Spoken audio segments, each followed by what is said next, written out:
Well, good evening, ladies and gentlemen, and welcome once again to another edition of Pray on This. I'm your host, John Pray. Before we get going, hit that like button, subscribe, and turn on notifications so when I drop a video, you know. Well, as I promised, this is the third video today. Ontario Budget 2023 and my thoughts on it.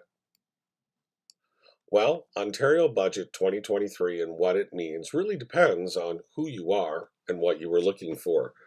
For those looking for a fiscal prudent plan with careful, measured investments, a contingency fund, and a pathway to first a balanced budget and then a surplus in the very near future, well, for a fiscal conservative, I find this to be a very good budget. If, on the other hand, you were looking for the government to spend like crazy and be all things for all people where everyone has a ton of government cash to go and spend, well, you're not going to be happy in the least. To highlight the budget, and it is a whopper, with spending at an all-time high of $204.5 billion. The money goes into funding a lot of things. $6 million over the next 2 years for mineral exploration in the Ring of Fire. $8 billion in cost savings to the Ontario businesses for government cost and regulation savings. 3.6 of that $8 billion earmarked to help small businesses improve and expand. $265 million per year for the next 3 years for small business tax relief. $184 billion over the next 10 years for desperately needed infrastructure projects, including highways, hospitals, both new and additions to existing hospitals, new long-term care homes, schools, both improvements to existing schools and new schools. $224 million into the workers program for upgrades of skills, new training, and skilled trades training, as well as additional training in other areas of the workforce where the labor is needed. The province will continue to keep the current cuts on fuel taxes. The one fare system for the Ontario Transit where it connects, and expansion of that program to more regions where possible will continue. 100,000 additional seniors will qualify for the Ontario Gains program, which supplements old age pension under new regulations. GO Transit will be expanded into the Niagara region, with additional regions to be named later. The Ontario Northlander from Timmins to Toronto will once again live and run. The $4.5 billion in new funding from the federal government to healthcare will also have an additional $15 billion of provincial money over the next 3 years added to it, bringing the total to $19.5 billion or $6.5 billion per year in additional spending every year going forward will be added to healthcare. As a matter of fact, the healthcare budget now accounts for 40% of the total provincial budget. The system over the next 8 years also expects to train 18,000 new nurses and streamline training for nurses who receive their credentials from foreign places. And starting in the fall of 2023, the number of slots at Ontario medical schools will go from 184 openings per year to 284 openings, with those slots being priority to Ontario students planning to practice medicine in Ontario upon graduation and completion of residency. There's an additional $184 million for Ontario public safety, including additional personnel to monitor all those who are on bail. The coming fiscal year of 23-24 will have a deficit of $1.3 billion.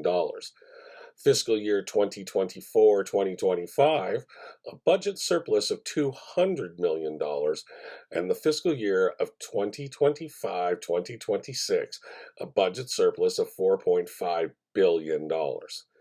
It's a beefy, ambitious budget, but it's also prudent. It allows for contingency for unforeseen issues or economic downturn. The growth and the spending projections are based on conservative economic projections, even in these tough economic times. This budget deals with three major problems that the Conservative government inherited 5 years ago. In my opinion, this sort of budget is one that we should have seen in 2021 and in 21-22, but who can blame them? COVID, which hopefully was a once in a century event. This budget, as we can all guess, has the opposition with their hair on fire. NDP leader Marit Stiles is beside herself. I did not even see her step to a microphone, and all that we received was a written statement with the usual NDP issues. No increase to minimum wage, no increase to teachers' salaries, no increase to nurses' salaries, not enough money to public education, so teachers will be laid off, claims that Ford won't meet his housing build objectives, and there's no increases to Ontario Works or ODSP. Mike Schreiner of the Green Party's comments were very close to Stiles of the NDP, with his additional green economy claims added to it. I have yet to see the Ontario Liberals comment, but they have become as irrelevant in Ontario politics as the Green Party. As for Ms. Stiles, she talks a lot, yet she forgets that before the election, the Ford government set minimum wage, Ontario Works, and the ODSP programs to raise annually every fall. I guess she wants additional money thrown on there as well. As for salaries of government employees, this is just a lot of hot air. Excuse me. We all know that those are negotiated by collective bargaining. If Ford had announced a wage increase, she would lose her mind, as he was not bargaining in good faith. As for her claim about additional educational supports and teachers being laid off, that's an outright lie. Her final 2 points, which she did not put in her statement but has clearly said recently, that the province using private clinics to perform some surgeries and expanding that program is the destruction of public health care and will make nurses leave the system. Excuse me, tickle in my throat.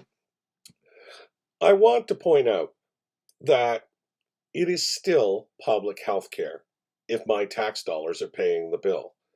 As long as my credit card stays in my wallet and only my health card comes out, that's public universal health care. It doesn't matter where the procedure is performed. Secondly, why does the NDP feel that they have the right to tell healthcare professionals where they will work? If a nurse or a medical tech decides to work in a private clinic or a public hospital, that is still a personal decision, which for now is still allowed in Canada. On a personal note, Merritt, as a patient who has been waiting for knee surgery since 2019 and double hip replacement since late 2020, I can honestly say I don't care if it gets done at a hospital or if I have to go to Bob's Joint Surgery Oil, Lube, and Filter, where the slogan is get a free oil change and lube job while our fully trained medical staff replaces that knee or hip. However, we all know my opinion of the NDP. They are not a serious party, and when it comes to budgeting or managing, the NDP's ability and knowledge in this area is little to none. As for the Green Party, well, they're the NDP with the green save the planet authoritarian edge to them. The Liberals, I didn't see their response to the budget, but after 15 straight years of ballooning deficits and no real progress, do we really need their opinion? Does it really matter? My personal opinion is it is a good budget. We are finally dealing with a problem that has been 20 years in the making, 15 years of Liberal rule, and the first 5 of the Tories, where nothing got built in Ontario, but Ontario kept getting bigger population-wise. In March 2023, we have almost the exact same infrastructure that we had in 2003, but we have 15 million people, not 11. There is something else that is very different from the McGuinty-Wynne years. Manufacturing is investing in Ontario again. Over $16 billion of investment. Jobs are returning.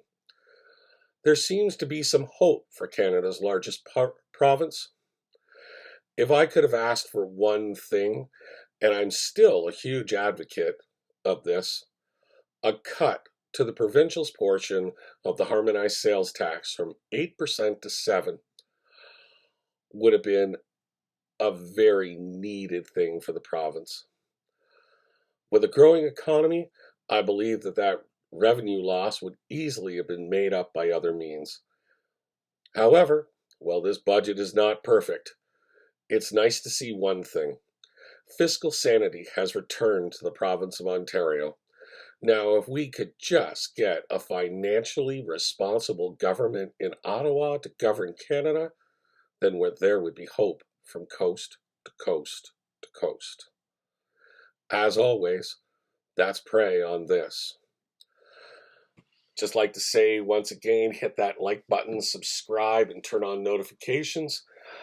As I said in my earlier video, I have business meetings all day tomorrow, and they are also going into Saturday. So I won't be posting anything until next Monday.